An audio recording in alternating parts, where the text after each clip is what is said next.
Juízes, capítulo 11, versículo 1 ao capítulo 12, versículo 15. Jefté era um guerreiro corajoso. Era filho de Gileade, mas sua mãe era uma prostituta. A esposa de Gileade teve muitos filhos, e quando esses meios-irmãos cresceram, expulsaram Jefté, dizendo: Você não receberá parte alguma da herança de nosso pai, pois é filho de outra mulher. Então Jefté fugiu de seus irmãos e foi viver na terra de Tobi. Em pouco tempo passou a chefiar um bando de desocupados que se uniram a ele. Por essa época, os amonitas começaram a guerrear contra Israel. Quando os amonitas atacaram os líderes de Gileade, mandaram buscar Jefté na terra de Tobi. Venha e seja nosso comandante, disseram. Ajude-nos a lutar contra os amonitas. Mas Jefté lhes disse: Não são vocês os mesmos que me odiavam e que me expulsaram da casa de meu pai? Por que me chamam agora que estão em apuros? Por que precisamos de você? Responderam os líderes. Se você nos comandar na batalha contra os amonitas, nós o proclamaremos governante de todo o povo de Gileade. Jefté lhes disse: Quer dizer, se eu for com vocês e o Senhor me der a vitória sobre os amonitas, governarei todo o povo. Os líderes de Gileade responderam: O Senhor é nossa testemunha de que faremos exatamente como você disse. Então Jefté foi com os líderes de Gileade e o povo fez governante e comandante do exército. Em Mispá, na presença do Senhor, Jefté repetiu o que tinha dito aos líderes. Jefté enviou mensageiros ao rei de Amon para perguntar: Por que você saiu para guerrear contra a minha terra? O rei de Amon respondeu aos mensageiros de Jefté: Quando saíram do Egito, os israelitas roubaram minhas terras desde o rio Arnon até o rio Jaboque e até o Jordão. Agora devolva-nos pacificamente esse território. Jefté enviou a seguinte mensagem em resposta ao rei amonita. Assim diz Jefté: Israel não roubou terra alguma de Moabe nem de Amon. Quando o povo de Israel veio do Egito e chegou a Cádiz, depois de atravessar o Mar Vermelho, enviou mensagens ao rei de Edom e pediu: Deixe-nos passar por sua terra. Contudo, seu pedido foi negado. Então fizeram o mesmo pedido ao rei de Moabe, mas ele também não os deixou passar.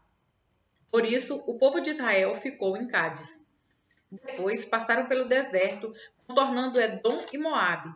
Acompanharam a divisa de Moabe a leste e acamparam do outro lado do rio Arnon. Em momento algum atravessaram o Arnon para entrar em Moabe, pois o Arnon era a divisa de Moabe. Então Israel enviou mensageiros a Seom, rei dos amorreus, que governava em Esbom, e pediu: Deixe-nos passar por sua terra para chegarmos ao nosso destino. O rei Seom, porém, não confiava em Israel o suficiente para deixar o povo passar por seu território. Em vez disso, mobilizou seu exército em Jaza e atacou Israel. Mas o Senhor, o Deus de Israel, entregou o rei de Seom nas mãos de seu povo, que derrotou os amorreus.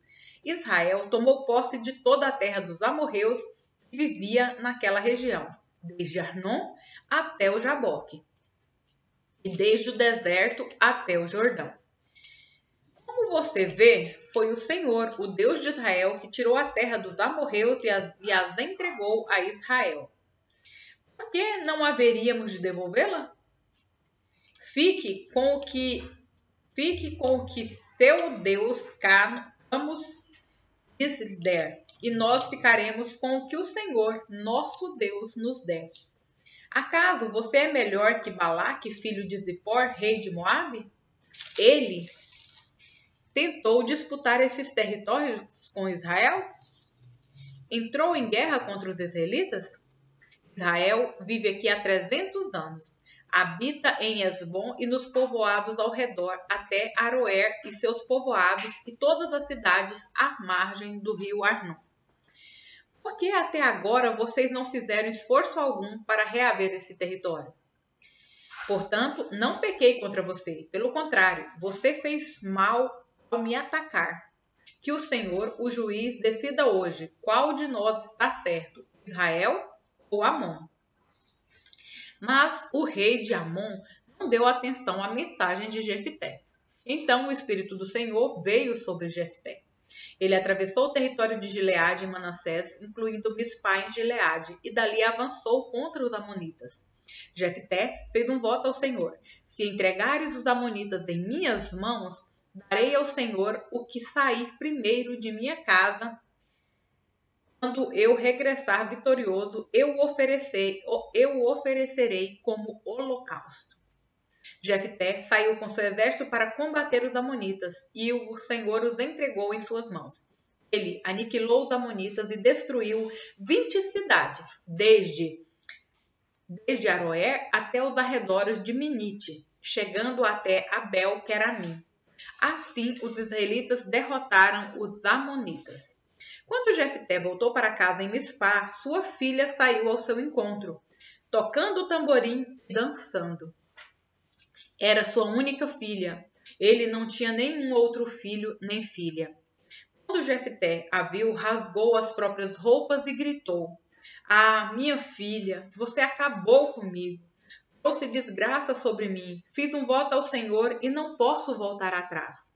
Ela disse: "Pai, se fez um voto ao Senhor, faça comigo o que prometeu, pois o Senhor lhe deu grande vitória sobre os seus inimigos, os amonitas. Mas primeiro permita que eu ande pelos montes e chore com minhas amigas por 2 meses, pois morrerei virgem."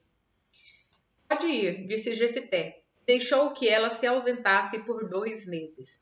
Ela e suas amigas foram para os montes e lamentaram, pois ela jamais teria filhos.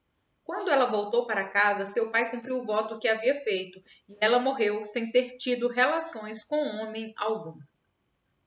Por isso, tornou-se costume em Israel as moças israelitas saírem por 4 dias todos os anos para lamentar o destino da filha de Jefté de Gileade. Então, os homens de Efraim mobilizaram um exército e atravessaram o Jordão para Zafon. Enviaram a seguinte mensagem a Jefté: "Por que você não pediu nossa ajuda para lutar contra os amonitas? Vamos queimar sua casa, com você dentro." Jefté respondeu: "Eu os convoquei no início do conflito, mas vocês se recusaram a vir. Não nos ajudaram na luta contra Amon. Por isso, quando vi que vocês não viriam, arrisquei a vida e saí para a batalha sem vocês, e o Senhor entregou os amonitas em minhas mãos. Por que agora vocês vêm lutar contra mim?" Os homens de Efraim responderam: "Vocês de Gileade não passam de fugitivos de Efraim e Manassés." Então Jefté reuniu todos os guerreiros de Gileade, atacou os homens de Efraim e os derrotou. Os homens de Gileade tomaram os pontos mais rasos da travessia do Jordão, e sempre que um fugitivo de Efraim tentava voltar para a outra margem, eles o confrontavam. "Você pertence à tribo de Efraim?" perguntavam. Se o homem negasse, eles o mandariam dizer Shibolete. Se ele era de Efraim, dizia Sibolete. Mas o povo de Efraim não consegue pronunciar essas palavras, pois o povo de Efraim não consegue pronunciar essas palavras corretamente. Então, eles o capturavam e o matavam no lugar de travessia do Jordão. Ao todo foram mortos 42.000 homens de Efraim naquela ocasião. Jefté julgou Israel durante 6 anos. Quando morreu, foi sepultado numa das cidades de Gileade. Depois que Jefté morreu, Isbã, de Belém, julgou Israel. Ele teve 30 filhos e 30 filhas. Deu suas filhas em casamento a homens de fora de seu clã e trouxe 30 moças de fora de seu clã para se casarem com seus filhos. Ibsã julgou Israel durante 7 anos. Quando morreu, foi sepultado em Belém. Depois que Ibsã morreu, Elon, da tribo de Zebulon, julgou Israel durante 10 anos. Quando morreu, foi sepultado em Aijalon, no território de Zebulon. Depois que Elon morreu, Abdon, filho de Hilel, de Piratom, julgou Israel. Ele teve 40 filhos e 30 netos que montavam 70 jumentos.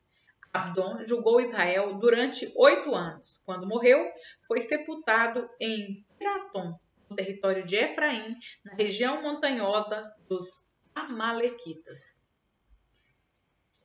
João, capítulo 1, versículo 1 ao 28. No princípio, aquele que é a palavra já existia. A palavra estava com Deus. A palavra era Deus. Ele existia no princípio com Deus. Por meio dele, Deus criou todas as coisas. E sem ele, nada foi criado. Aquele que é a palavra possuía a vida, e sua vida trouxe luz a todos. A luz brilha na escuridão, e a escuridão nunca consegue apagá-la. Deus enviou um homem chamado João para falar a respeito da luz, a fim de que por meio de seu testemunho todos crescem. Ele era a luz. Ele não era a luz, mas veio para falar da luz. Aquele que é a verdadeira luz, que ilumina a todos, estava chegando ao mundo. Veio ao mundo que ele criou, mas o mundo não o conheceu, não o reconheceu. Veio a seu próprio povo e eles o rejeitaram.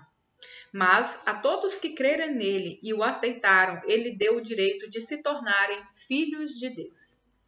Estes não nasceram segundo a ordem natural, nem como resultado da paixão ou da vontade humana, mas nasceram de Deus. Assim, a palavra se tornou ser humano, carne e osso, e habitou entre nós. Ele era cheio de graça e verdade, e vimos sua glória, a glória do Filho único do Pai. João deu testemunho dele quando disse em alta voz: Este é aquele a quem me referia quando disse: Alguém virá depois de mim, muito mais poderoso que eu, pois existia muito antes de mim. De sua plenitude, todos nós recebemos graça sobre graça, pois a lei foi dada por meio de Moisés, mas a graça e a verdade vieram por meio de Jesus Cristo. Ninguém jamais viu a Deus, mas o Filho único, que mantém comunhão íntima com o Pai, o revelou. Este foi o testemunho de João, quando os líderes judeus enviaram de Jerusalém sacerdotes e levitas para lhe perguntar: Quem é você? Ele respondeu com toda a franqueza: Eu não sou o Cristo. Então, quem é você? Perguntaram eles. É Elias? Não, respondeu ele. É o profeta por quem temos esperado? Não. Afinal, quem é você? Precisamos de uma resposta para aqueles que nos enviaram. O que você tem a dizer de si mesmo? João respondeu com as palavras do profeta Isaías: Eu sou uma voz que clama no deserto. Preparem o caminho para a vinda do Senhor. Então, os fariseus que tinham sido enviados lhe perguntaram: Se você não é o Cristo, nem Elias, nem o profeta, que direito tem de batizar? João lhes disse: Eu batizo com água, mas em seu meio há alguém que vocês não reconhecem. Embora ele venha depois de mim, não sou digno de desamarrar as correias de sua sandália. Esse encontro aconteceu em Betânia, um povoado a leste do Rio Jordão, onde João estava batizando. Salmos, capítulo 101, versículos 1 ao 8. Cantarei o teu amor e a tua justiça, Senhor. Com cânticos te louvarei. Buscarei viver de modo inculpável. Quando virás me ajudar? Viverei com integridade em minha própria casa. Não olharei para coisa alguma que seja má e vulgar. Odeio todos os que agem de forma desonesta. Não terei nada a ver com eles. Rejeitarei ideias perversas e me manterei afastado de todo o mal. Não tolerarei quem difama seu próximo. Não suportarei presunção nem orgulho. Irei à casa dos fiéis para conviverem comigo. Só terão permissão de me servir os que andam no caminho certo. Não permitirei que enganadores habitem em minha casa, nem que mentirosos permaneçam em minha presença. Minha tarefa diária será acabar com os perversos e expulsar da cidade do Senhor os que praticam o mal. Provérbios capítulo 14, versículos 13 ao 14. O riso pode esconder o coração aflito, mas quando a alegria se extingue, a dor permanece. O desleal recebe o que merece, mas a pessoa de bem é recompensada.